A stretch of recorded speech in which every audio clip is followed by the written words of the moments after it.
las agencias, y dejé de lado las asociaciones, hay que hacer una distinción. Las agencias de traducción son la parte privada, las empresas que se dedican a hacer traducción y servicios lingüísticos, mientras que las asociaciones son justamente traductores que se unen para buscar mejorías en general en el trabajo o en las condiciones para los traductores. Entonces, pueden ser asociaciones sin fines de lucro o asociaciones que justamente buscan estas buenas prácticas y dentro de eso generan ya sea reglamentaciones o códigos éticos como parte de estas buenas prácticas. Y en esta parte de los códigos éticos, que en el caso mexicano son los menos, porque no tenemos, de entrada no tenemos tantas asociaciones. Tampoco es que sean cero, pero no son tantas. Y de las tantas que hay, pocas son las que hacen todos sus códigos deontológicos, tanto para la organización interna como, y que me refiero para la parte administrativa sobre cómo se van a manejar recursos, etcétera, o para la parte ya propiamente los traductores de qué es lo ideal, incluso hasta tabulaciones de cobros, que también son buenas prácticas. Si eres parte de una asociación, tener como un rango de, no sé, los traductores de japonés-español se manejan en estas tabulaciones, los traductores de inglés-español se manejan en estas tabulaciones, que eso es lo menos. Eso se da más en organizaciones internacionales y en España particularmente en general, que es donde ha crecido bastante esta parte. Estoy pensando en... Sí, y del lado de las agencias, bueno, buenas prácticas sería lo mismo que se busca reglamentar. Desafortunadamente, las agencias, por su misma naturaleza mexicana, quiero decir, en cuanto a que hay agencias que no están directamente enfocadas con el mundo traductor o desde la perspectiva de los traductores, sino que muchas veces son profesionistas que se dedican a traducir. Entonces hay quienes cobran nada, o sea, cobran ser, no sé, 20 pesos cuartilla, hasta, no sé, un precio más asequible y adecuado. Por ejemplo, me comentaban unos compañeros de Querétaro que justamente ahorita que están con la profesionalización del perito traductor, es decir, los traductores especificados en la parte jurídica, tienen problemas ahorita con sus clientes, porque muchos prefieren contratar clientes de aquí de la Ciudad de México que les salen muchísimo más baratos que contratar a la gente de Querétaro. Pero obviamente también tienen fallos, son traducciones muy malas, etc. También pagan poco, obviamente la calidad es menor. Pero vuelvo a lo mismo. Entonces las agencias pues también tendrían una parte ideal tener ciertos códigos o ciertas reglamentaciones hacia sus propios traductores. Y lo que yo digo para el traductor independiente, particularmente para el freelance, el código ético empieza desde, y vuelvo a lo mismo, desde cómo recibir una traducción, o sea, cómo aceptarlo. Entonces, un código ético es que seas congruente y que seas responsable. Porque si tú estás a favor de los derechos de los animales, por ejemplo, o eres fácil de impresionar con sangre o elementos de órganos, etc., pues no sería ético de tu parte aceptar traducciones médicas o traducciones que tuvieran que ver con ensayos clínicos, por ejemplo, ¿no? Porque se habla sobre cómo probar vacunas o cómo probar medicamentos con animales y son muy gráficos y muy descriptivos. Y digo gráficos porque incluyen fotografías de todo ese, del proceso, o muy descriptivos sobre lo que les hacen a los animales en todo el estudio, y pues es bastante fuerte, ¿no? Entonces ahí también implica una ética de la parte del traductor, si aceptaron ese tipo de cosas. También en la parte política, obviamente. Sí. Entonces, ¿considera que al aceptar una traducción estamos fomentando esa ideología? Pues no necesariamente fomentar una ideología, pero sí aceptas ser parte de la difusión de ese mensaje. Entonces por eso digo, si no estás a favor, pues más bien si estás a favor de los derechos de los animales y que no se hagan experimentos en animales, pues no sería congruente que tú ayudaras a difundir esa información. Facilitar el texto, ¿no? Sí, porque claro, te vuelves un facilitador. O sea, tú eres un traductor, facilitas esa información. Entonces también ahí está esa parte. Ok, y hablando de su trabajo como traductor, no como profesor, ¿hay algún código de ética? ¿De mi parte? No, donde actualmente trabaja. En la agencia. Bueno, no como tal, digamos, escrito como reglamento, como un código ético firmado por todos y que se debe de seguir, no.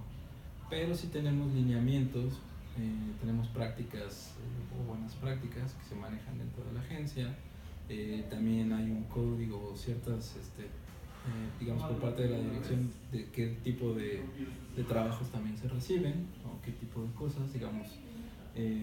Por el perfil de la empresa, de entrada hay cierto tipo de documentación que es la que se prefiere, ¿no? De entrada lo que les decía, técnicas, jurídica enfocada a lo técnico, patentes, etcétera, porque es como la base del cuerpo de traductores que trabaja ahí.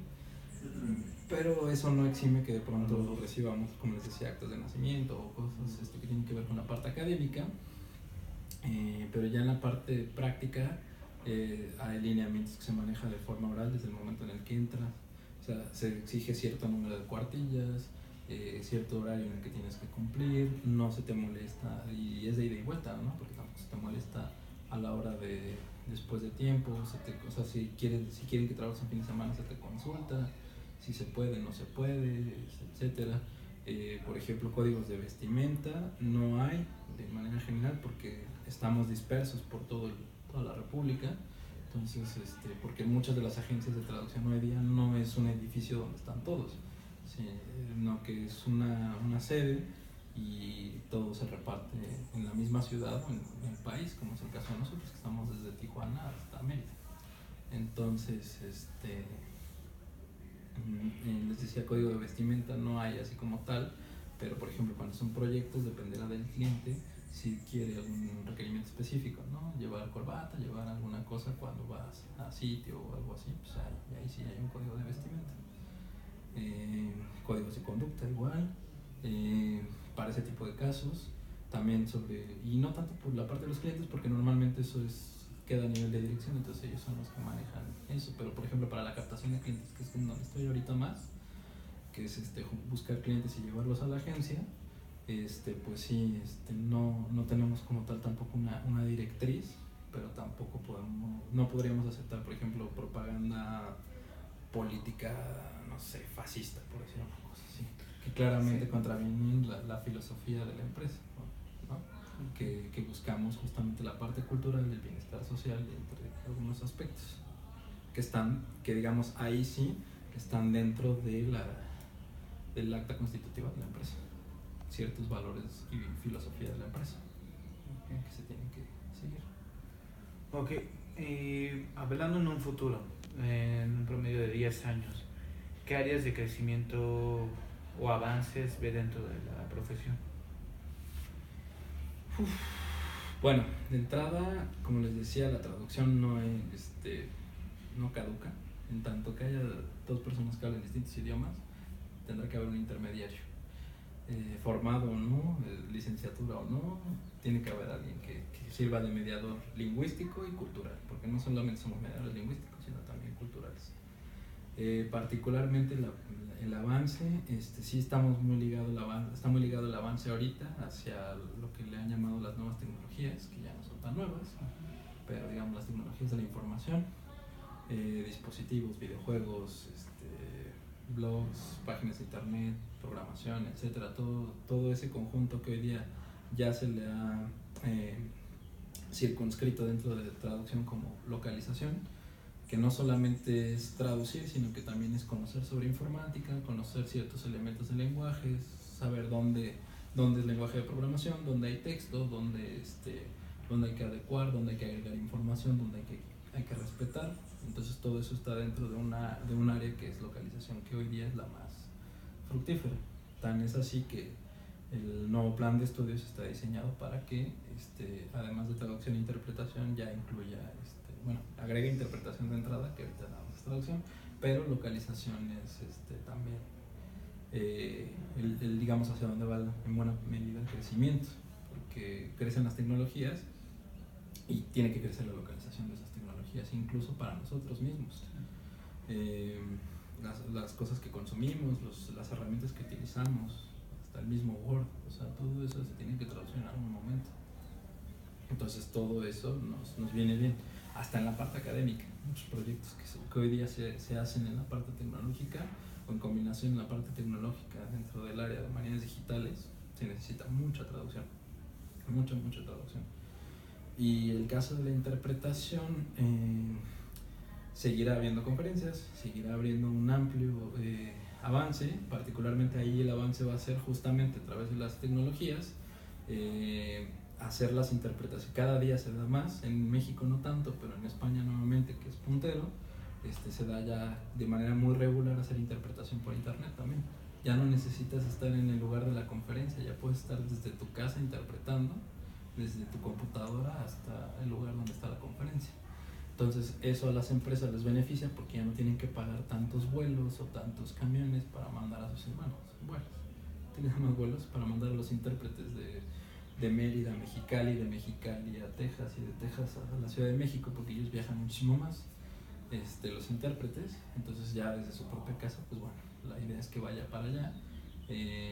Hay ahorro de recursos, hay también menos movilidad.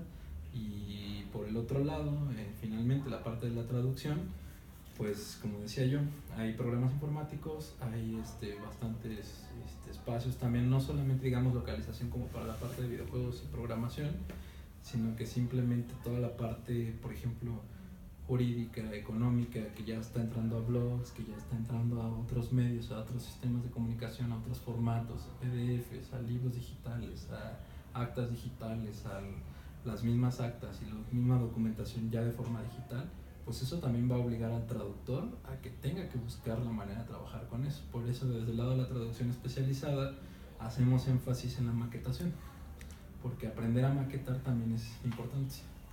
Que bueno, la maquetación para la otra parte pues es justamente adaptar y ajustar los elementos no lingüísticos de un documento al texto de llegada. Ok, ya como última pregunta, ya mencionó vagamente en algunas preguntas, pero ¿nos podría dar una idea superficial del campo laboral actual que tiene un traductor, solamente un traductor? ¿Hoy día? Hoy en día. SAS. De manera superficial. Sí, porque si no nos quedamos aquí otra hora. Sí. Bueno, de primera instancia, pues evidentemente ya se ha superado la parte del traductor, solamente es traducir texto A, texto B, o sea, inglés a español, español a inglés, y solamente agarrar tu máquina de escribir o a manita o la computadora en Word y simplemente pasar de uno a otro. ¿Por qué? Porque en el proceso de formar traductores justamente se han visto otras áreas, otros espacios y competencias, ahora manejado por teoría de competencias, dentro de la competencia traductora, las subcompetencias, que les permiten a los traductores que van saliendo o que egresan hoy día poderse desempeñar en otras áreas, concretamente.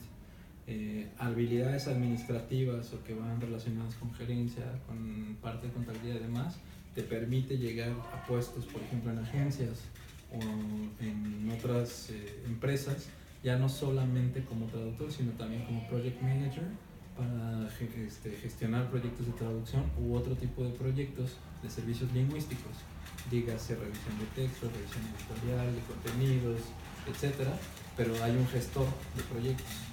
Ese project manager se tiene que formar, entonces también sale como parte del perfil. De hecho, ahorita acabo de platicar con una persona que justamente está en ese perfil. Otro, el manejo de tecnologías y demás, ha creado también algunos traductores que, como les decía yo, no solamente son traductores lingüísticos, sino culturales, que hoy día también son network managers, porque muchos han hablado, por ejemplo, de administradores o de comunicólogos que se mandan a la parte de network managing, pero hoy día hay varios traductores que también pueden fungir de esa parte, porque se conocen los idiomas, se traducen esos contenidos y se adecuan esos contenidos de acuerdo a la cultura meta. ¿Por qué? Porque somos estudiantes también de la cultura, analizamos la cultura.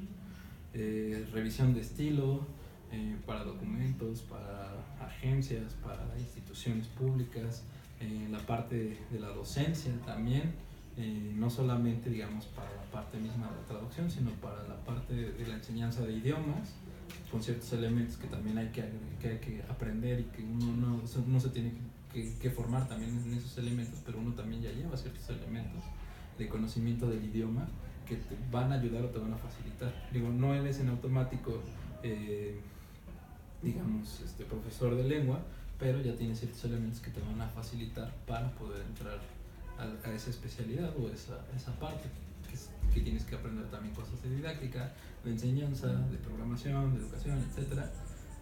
Pero también hay un perfil hacia esa parte, pero en otro perfil también podría ser no necesariamente de lengua extranjera, también de lengua española en nivel medio o básico.